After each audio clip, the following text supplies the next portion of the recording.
Hello friends, welcome back to colour of charts. आज आप सीखेंगे साड़ी पर बेल्ट किस तरह से तैयार की जाती है, या इसे हम परमानेंट स्टिच साड़ी भी बोलते हैं। अगर आपको भी साड़ी पहनना नहीं आता है, साड़ी काफ़ी हैवी है, कैरी करना मुश्किल होता है, तो ये वीडियो आप ही के लिए है। तो वीडियो शुरू करते हैं। तो मैंने ये वाली साड़ी ली है जिस पर हम प्लेट स्टडी करेंगे, और ये साड़ी काफ़ी हैवी साड़ी है। आपके पास किसी भी मटेरियल की साड़ी हो, जॉर्जेट, नेट, सिल्क साड़ी, तो आप सेम स्टेप के साथ ही इस पर प्लेट स्टडी करेंगे। तो सबसे पहले हमें साड़ी को ओपन कर लेते हैं। तो देखिए यहाँ पर मैंने साड़ी को ओपन कर लिया है। ये पल्लू वाली साइड है और पल्लू इसका काफ़ी हैवी है। साड़ी स्टिच करने के लिए हमें दो मेजरमेंट की ज़रूरत होती है। एक तो हमें लेंथ की मेजरमेंट लेनी है और दूसरा हमें कमर की मेजरमेंट लेनी होती है। तो देखिए बिल्कुल आसान तरीका है। तो साड़ी को हमें 3 पार्ट में डिवाइड कर लेना है। एक पल्लू वाली साइड है, एक पल्लू की ऑपोजिट वाली साइड जिसे हम कमर वाली साइड भी बोल सकते हैं, और तीसरा ये बीच वाली साइड होगी जिस पर हमें प्लेट्स रेडी करने हैं। अब इस पर हमें निशान लगाने हैं, कमर और पल्लू के निशान। पहले हम कमर का निशान लेंगे। तो पल्लू की ऑपोजिट साइड से हमें कमर के लिए निशान लेना है। तो यहाँ पर मैं 28 इंच के कमर के हिसाब से यहाँ पर बेल्ट स्टिच करूँगी। तो पहले हमने देखी यहाँ पर हमारा 28 इंच आ रहा है, तो 28 इंच में हमें 10 इंच प्लस कर लेने हैं। तो 10 इंच प्लस करने के बाद यहाँ पर 38 इंच पर हमारी मार्किंग आ रही है। आपकी कमर का जो भी मेजरमेंट होगा उसमें आपने 10 इंच प्लस करने के बाद यहाँ पर निशान लेना है। तो यहाँ पर मैंने मार्किंग कर दी है और यहाँ पर मैं एक छोटा सा कट भी लगा दूँगी। अगर मार्किंग निकल भी जाए तो हमें पता रहे यहाँ पर हमने मार्किंग की है। अब देखिए यहाँ पर हमारी कमर की मार्किंग हो चुकी है। इस तरह से यहाँ पर हमारी कमर रेडी होगी। अब इस पर हम पल्लू के लिए मार्किंग करेंगे। तो पल्लू देखिए हमें कितना लंबा रखना है वो आपकी हाइट पर भी डिपेंड करता है, और नॉर्मली जो पल्लू की लेंथ रहती है वो 85 से 19 इंच के बीच में रहती है। नॉर्मली जो पल्लू रहता है वो 19 इंच का ही होता है। और यहाँ पर मैंने मेजरमेंट किया था, यहाँ पर मेरी 85 इंच पर यहाँ पर पल्लू की मार्किंग आ रही है। यहाँ तक 60 इंच पर मार्किंग हो गई है। अब इससे आगे 25 इंच पर एक और मार्किंग कर लेंगे। तो यहाँ पर टोटल हमारा 85 इंच का पल्लू रेडी हो जाएगा। तो यहाँ तक लेस आ रही है, बिल्कुल वहाँ तक हमारे पल्लू की मार्किंग आई है। तो साड़ी पर हमने 2 निशान लिए हैं, एक हमने पल्लू का निशान लिया है और ये वाला निशान हमने कमर का निशान लिया है। और बीच का जो फैब्रिक है इस पर हमने प्लेट स्टडी करने हैं। तो पहले हम साड़ी पर प्लेट सेट करेंगे और प्लेट सेट होने के बाद इस पर लेंथ की मार्किंग करनी है। तो प्लेट्स हमें यहाँ से शुरू करने हैं, कमर वाले निशान से। देखिए इस तरह से मार्किंग से हमें फोल्ड करना है, और जो हमने पहला प्लेट रेडी करना है वो हमें 8 से 9 इंच का रेडी करना है। यानी कि जो फर्स्ट प्लेट होगा वो बड़ा रखेंगे और बाकी के प्लेट हमारे नॉर्मल होंगे 5 इंच के। तो ऐसे आपने फर्स्ट प्लेट बड़ी रेडी कर लेनी है। अब बाकी की प्लेट की फोल्डिंग नॉर्मल करेंगे इस तरह से। और ये प्लेट्स हमने जो दूसरी वाली मार्किंग की है ना, यहाँ तक हमें ये प्लेट्स रेडी करने हैं। अगर आपको इस तरह से प्लेट की फोल्डिंग नहीं करनी आती है तो आप ना दूसरे तरीके से भी इस पर फोल्डिंग कर सकते हैं, और इसके बाद मैं आपको दूसरे तरीके से भी इसकी फोल्डिंग करके बताऊँगी। तो जो हमने पल्लू की मार्किंग की थी यहाँ तक हमारे प्लेट्स रेडी हो चुके हैं, और प्लेट्स रेडी करने के बाद यहाँ पर 1 से 1.5 इंच का फैब्रिक बच रहा है। और इस फैब्रिक को आप चाहे तो इसी तरह से छोड़ दें, ये पल्लू में ऐड हो जाएगा। अगर फैब्रिक को लूज़ नहीं छोड़ना चाहते तो इस तरह से एक छोटी प्लेट बना लें। अब मैं आपको दूसरी तरह से भी प्लेट की फोल्डिंग करके दिखाती हूँ। तो इस तरीके में सेम तरीके से हमें पहले नॉर्मली बड़ी प्लेट रेडी करनी है और इसे पिंस के साथ सिक्योर कर लेना है। अगर आपके पास पिंस नहीं है तो कोई बात नहीं, आप नीडल में धागा लें और इसे कच्चे टांके के साथ सिक्योर कर दें। तो इसी तरह से देखिए एक प्लेट हमने बड़ी प्लेट डाल के इसे सिक्योर कर लिया है।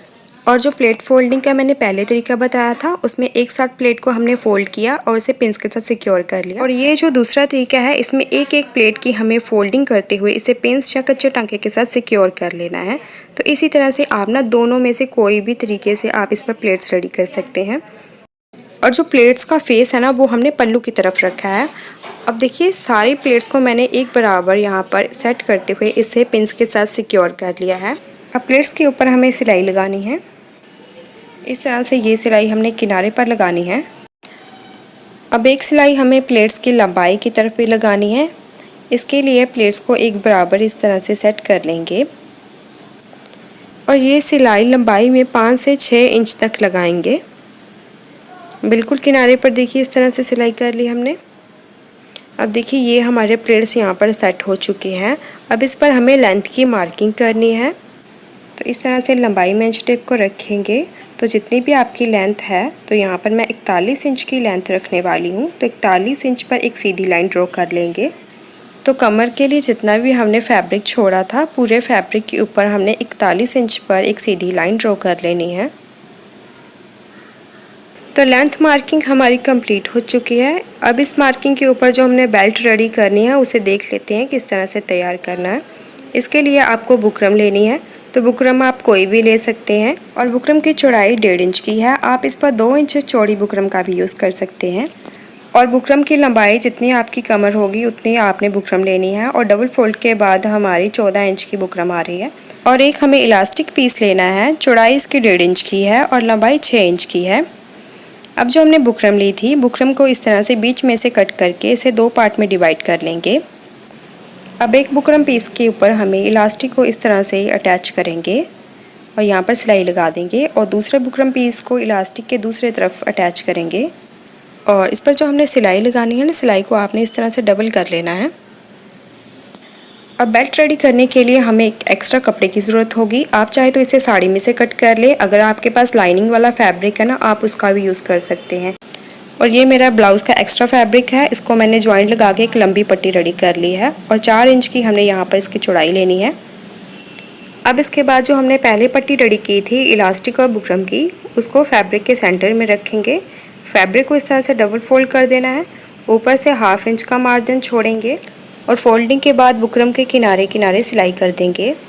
बुकरम पर हमें सीधी सिलाई करनी है और जहाँ पर इलास्टिक आएगी वहाँ पर इलास्टिक को इस तरह से हमें खींच के सिलाई करनी है। इलास्टिक को भी इस तरह से खींच के रखेंगे और फैब्रिक को भी पीछे से इस तरह से हल्का हल्का खींचते जाएंगे। तो इलास्टिक पर हमें इस तरह से सिलाई करनी है और बुकरम पर हमें सीधी सिलाई करनी है। तो बेल्ट हमारी इस तरह से बनकर रेडी हो चुकी है। अब इसे साड़ी पर किस तरह से अटैच करना है वो देखते हैं। तो यहाँ पर देखिए साड़ी पर हमने लंबाई की मार्किंग की थी। इस मार्किंग के ऊपर हमने रेडी बेल्ट को इस तरह से रखेंगे और बेल्ट का जो एक्स्ट्रा फैब्रिक है ना, उसी के ऊपर हमने सिलाई करनी है। इस तरह से बेल्ट को मार्किंग के ऊपर रखेंगे और साइड से जो हमने पहले मार्जिन छोड़ा था, मार्जिन को इस तरह से अंदर की तरफ फोल्ड कर लेंगे। पहले इस तरह से थोड़ी सी लंबाई में सिलाई शुरू करेंगे। अब इसे इस तरह से टर्न कर लेंगे और सिलाई हमें बिल्कुल बुकरम के किनारे पर करनी है। बुकरम के ऊपर सिलाई नहीं करेंगे। तो जहाँ तक बुकरम थी वहाँ पर हमने सीधी सिलाई की है और जहाँ पर इलास्टिक आ रही है, इलास्टिक को हमें इस तरह से खींच के सिलाई करना है और बाकी की बुकरम पर हमें सीधी सिलाई करनी है, बिल्कुल किनारे किनारे। तो बेल्ट हमारी अटैच हो चुकी है। अब इसकी फोल्डिंग करने से पहले इस पर हुक अटैच करेंगे और जो हुक अटैच करनी है वो इस तरफ नहीं, वो बाहर वाली साइड पर हमने अटैच करनी है इस तरह से। तो इस वीडियो में आपको पूरा डिटेल में बताने की कोशिश कर रही हूँ ताकि आपको कोई भी दिक्कत ना हो साड़ी स्टिच करने में। अब यहाँ पर हुक का लॉक लगा देंगे और इसे क्लोज कर देंगे। अब एक और हुक लगाएंगे 5 से 6 इंच के गैप पर और हुक लगने के बाद इसे इस तरह से फोल्ड करना है। अब बुकरम को इस तरह से अंदर की तरफ फोल्ड कर देंगे और फोल्डिंग के बाद बुकरम के किनारे पर सिलाई कर देंगे। तो ये सिलाई भी हमें जिस तरह से हमने पहले सिलाई लगाई थी, इलास्टिक पर हमें खींच के सिलाई लगानी है और बुकरम पर हमें नॉर्मल सिलाई करनी है। और सिलाई होने के बाद यहाँ अंदर की साइड पर आप चाहे तो इसे डबल फोल्ड करके सिलाई कर ले, चाहे तो आप इसे पिको भी कर सकते हैं। तो साड़ी पर हमारी बेल्ट अटैच हो चुकी है। अब इस पर हम हुक आई अटैच करेंगे। तो पहले हमने साड़ी को कमर के हिसाब से फोल्ड कर लिया है। अब यहाँ पर हमें हुक आई अटैच करने के लिए पहले कमर की मेजरमेंट लेंगे। तो 28 इंच की हमारी कमर थी, तो 28 इंच से हमने लगभग 2 इंच कम कर लेने हैं। क्योंकि इस पर हमने इलास्टिक भी अटैच की है, इसलिए हम 2 इंच कम कर लेंगे। तो 2 इंच कम करने के बाद यहाँ पर हमारी 13 इंच पर मार्किंग आ रही है। तो 13 इंच पर हमने इस तरह से कमर को फोल्ड कर लिया है और फोल्ड करने के बाद यहाँ पर हमें हुक आई के लिए मार्किंग लेनी है। तो जहाँ पर हुक आ रही है, हुक के बिल्कुल सामने मार्किंग लेंगे हुक आई के लिए। तो जिस तरह से हमने हुक अटैच की थी, बिल्कुल वैसे ही हुक आई को भी लॉक कर देंगे। तो इसी तरह से हमने दोनों हुक आई को अटैच कर लिया है।